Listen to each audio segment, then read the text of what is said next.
Yun mga kagimat, ayan, sa pagpapagana ng mga orasyon, paano daw paganahin yung mga orasyon, yan, kagimat na pag-usapan natin dito sa ating channel. Ito naman yung kagimat, siyempre, kagimat, tumilig sa kagimat, pero wala namang kagimat. Sa puso ang tunay na kagimat. Paano ba naging nasa puso ang tunay na kagimat? Yan po.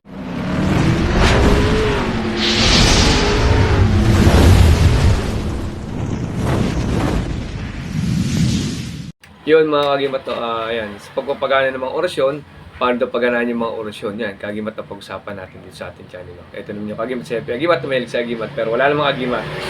Sa puso ang tunay na kagimat. Paano ba naging nasa puso ang tunay na kagimat? Yan po. Yan po yung talaga susi talaga ng Team Happy Kagimat. Unang-una po yung sa pag-aaral po ng mundo ng spiritual po, no? Sa mga gusto matutong manggamot. Kasi nga marami na lumalabas sa mga video. Nakakuha doon sa channel na ganito, mga orasyon. Kaso hindi nila napanood siguro yung mga guide ng iba. Oo, yung sa atin, meron tayong guide.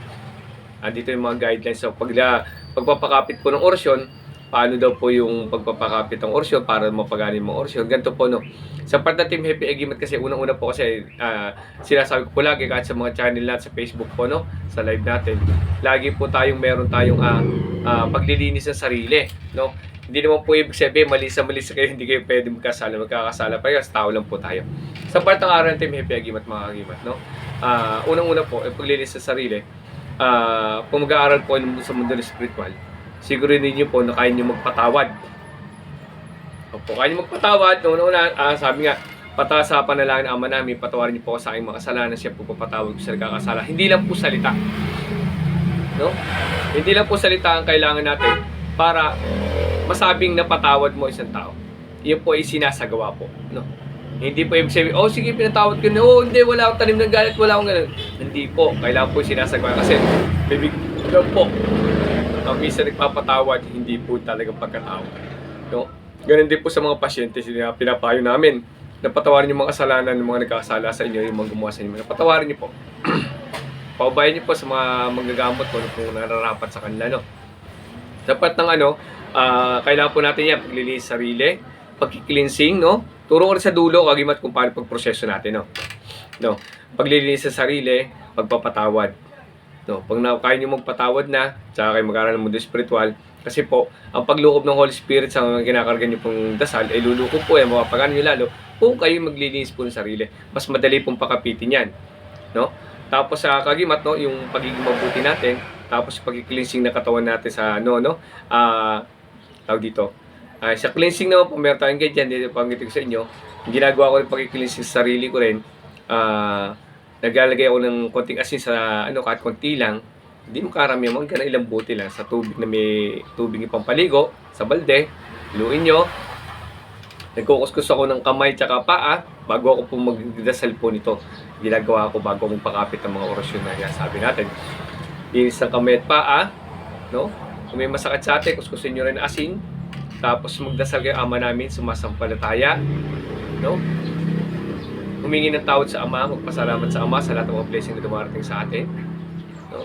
Humingi ng kapatawaran at patawarin po lahat ng nagkakasala po sa inyo. Bago nyo po ibuhos yung tubig na may asin. Pwede kang magbanlaw after, no? Tapos po nan, napag-cleansing na kayo at saka po kayo magkarga ng mga poder. Unang-una po sa gamutan, kailangan nyo po muna magkarga muna ng poder. Meron po tayong poder ni Maria. Search nyo lang poder ni Maria. Yun po yung protection natin sa katawan. Poder ni Maria, Balabal ni Maria, poder ng Traspico, poder ng Sator Coronados, poder ng Pitong Archangeles. Pwede nyo po nila sa channel ko rin po yung kagimat, no? Balabal Tigal po, no? Pwede nyo pakapitin yan, no? Mas maganda naman muna, siguro mga dalawang muna gamitin nyo. Kung first time nyo lang, dalawang poder muna ikarga nyo.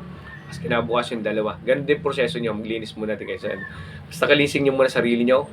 Huwag kayong magkakarga po ng kung mayroon kayong buot sa puso nyo. No? Tawarin nyo muna mga kasalanan ng mga nagkasala sa inyo bago kayo magpakapit ng orasyon. Ngayon, sa part ng Team Happy Kagimat, meron tayong mga proseso na tinatawag ng pagpapakapit na walang debosyon. No? Kasi kung magsesearch tayo kahit sa Google, ang debosyon po ay pagdidebosyon, pananalig, paniniwala, ng pananampalataya sa pataas, no? Sa isang bagay, no? Hindi mo po talaga nakalagay po talaga sa pag nag-search kayo ng Tagalog ng meaning ng walang debosyon. Oo. Ano debosyon? Meaning ng debosyon. Try nyo lang search, no? Wala na pong 49 days na nakalagay dyan. No? Mas maganda po araw-araw kinakarga po. Ito po, pagka nakuha nyo ng mga poder sa ating channel, gawin nyo naman po pagpapakapit ng walang debusyon. Pwede siya sabi nila 49 days, pwede naman sa amin kung ano po ang maganda sa inyo. Kung saan kayo mas komportable, oo. Pero may trabaho po kayo, mahirapan po kayo. No? Ito po, pwede din mantra. Yung mantra yung 121. No? Diba 108, pero talaga iba gagamit, iba yung 121. Paulit-ulit na orasyon po. Paulit-ulit yung inuusan hanggang kumapit sa inyo. Pag makalahati na po, kakalabutan na kayo, kumakapit na po yun. No? Kaya sa walang debusyon po, ganito po ginagawa ng walang debusyon. Misa po ginagamit ko dyan ay ostya. Misa po ginagamit ko ay papel na malinis, no? O yung manipis lang, huwag yung oslo, baka mabulunan kayo, no? May gumamit kasi ng oslo dahil, yun yung mga proseso, no? Sinusulat doon, ginagawa nilalagay ko sa tubig. Bubuksan ko yung tubig sa tatlong persona, Diyos Ama, Diyos Anak, Espiritu Santo, ang makalugdan niyo po ang tubig ito, bubuksan at masakan buto, laman, dugo, balat, at walang mga pagpaklas ng orasyon, ikakarga ko rito, kayo lang po, Ama. Ipan yung tatlong krus, ilagay yung papel, umiling ulit yung tatlong persona, isara niyo po. Pagkasara niyo, hilingin nyo mabuksan ang katawan nyo at pumasok nyo ang orasyon na nasa tubig. Pumasok nyo buto, laman, dugo, balat, walang mga baklas ko din sa balat. Iba yung tatlong kusang dibdib nyo, inimin yung tubig. No? Iba para mas lumakas pa, habang nain ng tubig, nag-uusan ng kuram. Kuram yung inasinaway yung blow ng sa Arab na hindi sa Arab masang kuram. No? Yung iba, bakrembik naman nagtatalo na po dyan. Oo, meron kasing Bisaya, merong Tagalog, nagkakaiba-iba na ano. No? Kung alam yung gumagana, yun po gamitin nyo. Tapos, hilingin nyo po may sara sa katawan nyo. Pag naisara nyo na po, binyagan nyo po sa tatlong persona. Buhaan nyo puso nyo. Binibinyagan ko. Ang mga orasyon na to, pangalan ko sa Ama, Diyos Anak, Espiritu Santo. No? Yun po ang proseso na para mapakapit nyo po yung orasyon nyo. Pagka napakapit nyo na, no? Alin nyo naman yung sa pagbibinyag, no? Ipasakop natin lahat ng mga kinakarga natin sa tatlong persona. Pwede binyagan ng ibang pangalan. Kaya ako ginagawa ko misa kaibigan. Ako sa puso, binibinyag ako mga orasyon at masakan buto, laman, dugo, balat at lahat ng mga gamit ko at lahat ng mga sumasama sa akin nagsumugabay ay binibinyag sa pangalan ng kaibigan at binibinyagan ko sa pangalan ng Diyos Ama na may gawa ng langit at lupa, sa pangalan ng Diyos Anak, sa kurso at pangalan ng Diyos Espiritu Santo.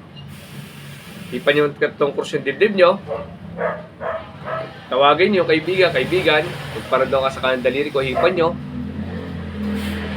Pag umaba yung kanan nyo, ipalipatin nyo, kaibigan, lumipat ka sa kabila. Pag lumipat, kaibigan, pumatay ka. Sino papagalaw nila po? Sumusunod na po sila. No? Kasi po lahat kailangan binyagan po kasi kailangan pasakop natin tatlong persona para magaan sa buhay.